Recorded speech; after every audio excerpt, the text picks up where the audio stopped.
Data transfer between memory and CPU.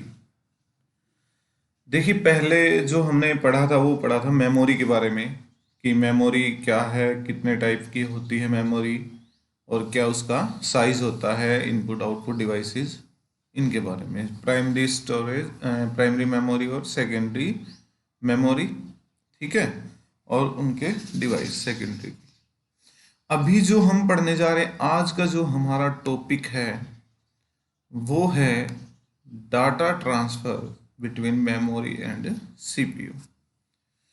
देखिए, जहां बात ट्रांसफर की आती है या कम्युनिकेशन की आती है, जहां पे डाटा ट्रांसफर होता है बेटा, जहां से डाटा हम भेजेंगे, तो data need to be transfer between सीधा CPU and primary memory as well as between the primary and the secondary memory। ठीक है, अगर हम डाटा को ट्रांसफर करते हैं, data need to be transfer between the CPU and the primary memory as well as between the primary and the secondary memory। अब इसको इस तरह से समझिए कि अगर हम एक जगह से दूसरी जगह जाना चाहते हैं, डाटा ट्रांसफर करना चाहते हैं, तो हमें किसी ना किसी चीज की हेल्प लेनी पड़ेगी।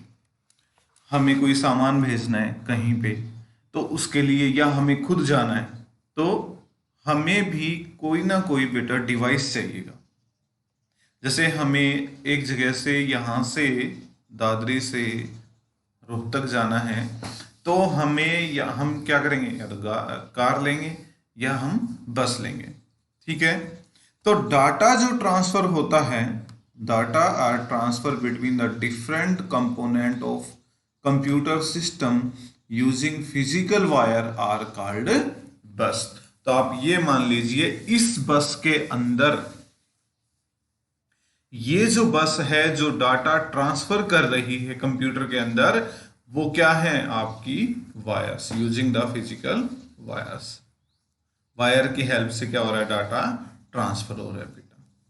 ठीक है, for example, bus is use for data transfer between a USB port and hard disk और between a hard disk and main memory. मान लीजिए आपने कोई डिवाइस अटैच कर रखा है कंप्यूटर से, वहां से लेकर हार्ड डिस्क डाटा का जाना और हार्ड डिस्क से मेन मेमोरी के अंदर। ठीक है जी, उससे आगे जो है, ये बस जो है वो कितनी तरह की होती है। Bus is of 3 type: data bus to transfer data between different components, address bus transfer address between CPU and the main memory. देखिए, पहला जो ट्रांसफर हो रहा है वो किसमें है, डाटा बिटवीन डिफरेंट कंपोनेंट्स के बीच में ट्रांसफर। दूसरा जो है address bus between CPU and the main memory, and the address of the memory location that the CPU want to read or write, it is specified in the address bus। Data कहाँ भेजना है, कहाँ पे read और right करना है, वो address bus के अंदर उसका लोकेशन पता लगेगा सीपीयू को। थर्ड जो है वो control bus, to communicate control signals between different component of a computer. देखिए, जो कंट्रोल बस जो है हमारी, कंट्रोल बस जो है जो कम्युनिकेट करती है डिफरेंट कंपोनेंट्स के साथ कंप्यूटर में, all these 3 buses collectively make the system बस। देखिए, यहां पे फिगर दिखाया गया आपको, CPU, memory, input and output. अब इसको समझने के लिए देखिए, अगर हम दो नंबर लेते हैं 2 और 3 और उसको प्लस करना है और फिर उसकी आउटपुट देनी है, तो वो नंबर हम उसमें कंप्यूटर में इन करेंगे। इन करने के बाद ऑपरेशन बताएंगे, ऑपरेशन होने के बाद उस पर प्रोसेसिंग होगी और प्रोसेसिंग होने के बाद उसमें आउटपुट होगी। तो वो इनपुट जो आपने की है वो प्रोसेसिंग बेटा, और फिर वो जो है आउटपुट। तो वो जो ये जो डाटा फ्लो हो रहा है आपका, ये किसके थ्रू हो रहा है? बसेस की हेल्प से। पहले डाटा यहां जाएगा, यहां से ये प्रोसेसिंग होगी, फिर डाटा यहां होगा और फिर आपको यहां पे आपका रिजल्ट जो है वो स्क्रीन पे दिखाई देगा। थोड़ी सी आई मेरी बात समझ में कि बसेस का काम क्या है? बसेस का काम है कम्युनिकेशन करवाने का कंप्यूटर के अंदर। अब देखिए उसके अंदर हम तो जाएंगे नहीं कि भाई हम जाके ये बताएंगे देखो भाई ये 2 3 हम डाल रहे हैं आपके पास, देखो जी ये प्लस डाल रहे हैं। तो वो जो डाटा ट्रांसफर होगा वो इन बसेज के थ्रू ही ट्रांसफर होगा। बसेज यानी कि वायर जो उसके अंदर है, या जो ट्रांसफर कंपोनेंट जो हैं जो डाटा ट्रांसफर करते हैं, वही हमारी बसेज कहलाती हैं। देखिए CPU interact directly with main memory. Any data entered from input device और data to be accessed from hard disk needs to be placed in the main memory for further processing. The data is then transferred between CPU and the main memory using bus. देखिए क्या कह रहा है कि CPU interact करता है main memory के साथ डायरेक्टली और डाटा को एक्सेस कर लेता है वहां से। CPU जो है वो इंटरेक्ट करता है मेन मेमोरी से, डाटा एक्सेस कर लेता है from hard disk, need to be place in the main memory और for further processing. Hard disk से ले लेता है data. Data is then transfer between the CPU and the main memory using bus. तो जो डाटा जो transfer हो रहा है, जो डाटा जा रहा है, जो डाटा बह रहा है, वो किसके थ्रू? वो है इस बस के through. CPU places on the address bus the address of the main memory location from which it wants to read data or write data। उसमें एक एड्रेस होता है जहां से वो उसको रीड और राइट करता है। तो आप इसका मीनिंग समझ गए होंगे कि बसेज क्या होती हैं और वो किस तरह से काम करती हैं। इसमें एक डिस्कस मैं और करना चाहूंगा कि इसमें बताया नहीं है, बसेस जो है वो दो तरह के होते हैं, सीरियल और जिसको हम पैरेलल। एक इस तरह से भी काफी बार बता दिया जाता है, सीरियल बस और पैरेलल बसेस। ये भी काफी बार कई बुक्स में लिखा हुआ है। नेक्स्ट है सीपीयू में require to read data from main memory और write data to main memory. A data bus is bidirectional. ये देखिए बड़ा इंपॉर्टेंट है। But the control bus and address bus are unidirectional. तो इसमें जो डाटा बस जो है, data bus is bidirectional but the control bus and address bus are unidirectional. Bidirectional यानी दोनों तरफ डाटा फ्लो हो सकता है और यूनिडायरेक्शनल यानी एक तरफ। To write data into memory, the CPU places the data on the data bus, which is then written to the specific address provided through the address bus. In case of read operation, the CPU specifies the address. The data is placed on the data bus by a dedicated hardware called memory controller.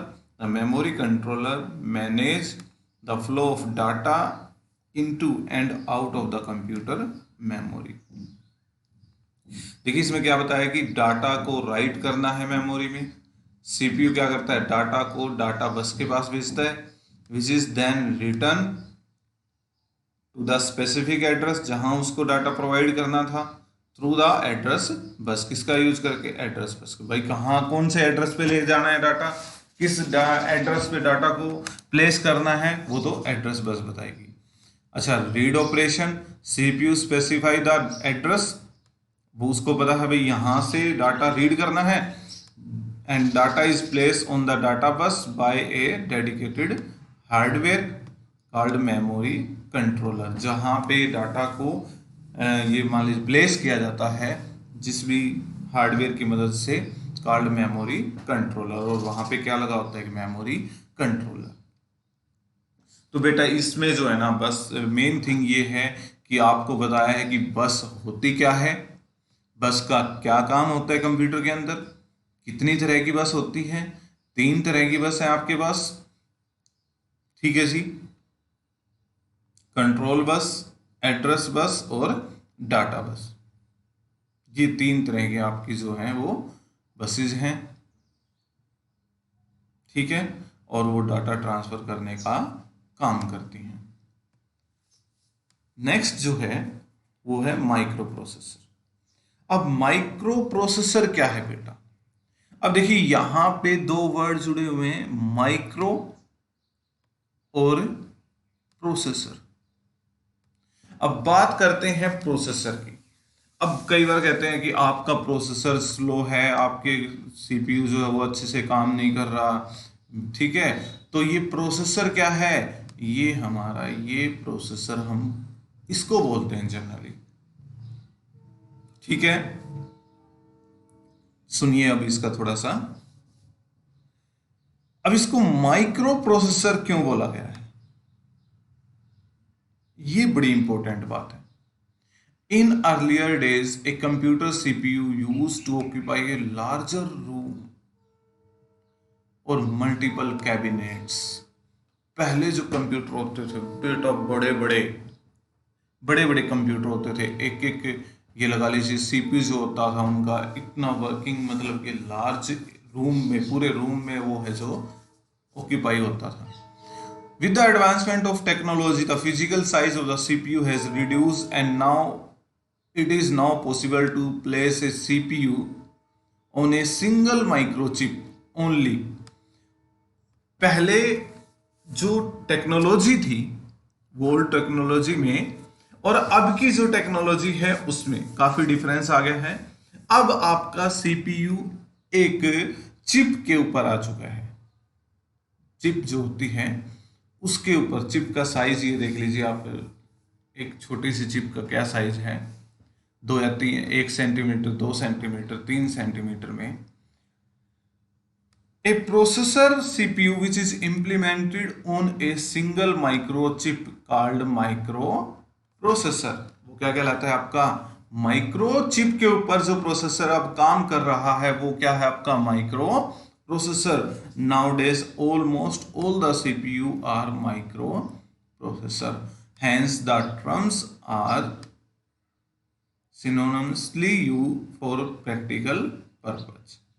Microprocessor is small size electronic component inside a computer that carries out various tasks involved in a data processing as well as arithmetical and logical operation।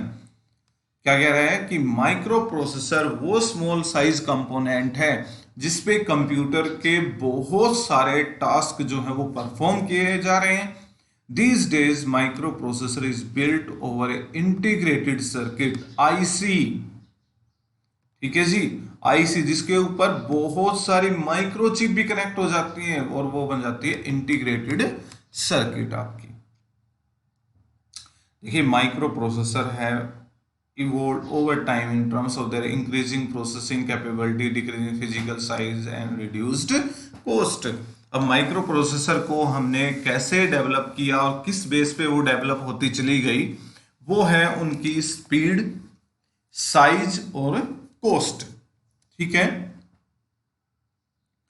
देखिए अब जो micro processor are capable of micro processing millions of instruction per milli second, 1 milli second के अंदर कितने instruction को वो transfer कर सकती हैं। यहां पे आपको जनरेशन दी गई है 1st to 5th और ये बताया गया है कि किस तरह से जो है चिप सिस्टम है हमारा वो डेवलप हुआ है। ठीक है जी, first generation, second, third, fourth और फिफ्थ, उसमें उसके ईयर दिए गए हैं, चिप की टाइप दी गई है, वर्ड साइज दिया गया है, मैक्सिमम मेमोरी है, क्लॉक स्पीड है, कोर्स और एग्जाम्पल। देखिए ये आप समझ चुके हैं जनरेशन क्या है भाई, first generation, second, third, fourth और फिफ्थ। ये है कौन से टाइम में वो रहा है, ये है चिप टाइप। चिप टाइप यानी कि उसके एलएसआई किस तरह की, large scale, VLSI very large scale, और एसएलएसआई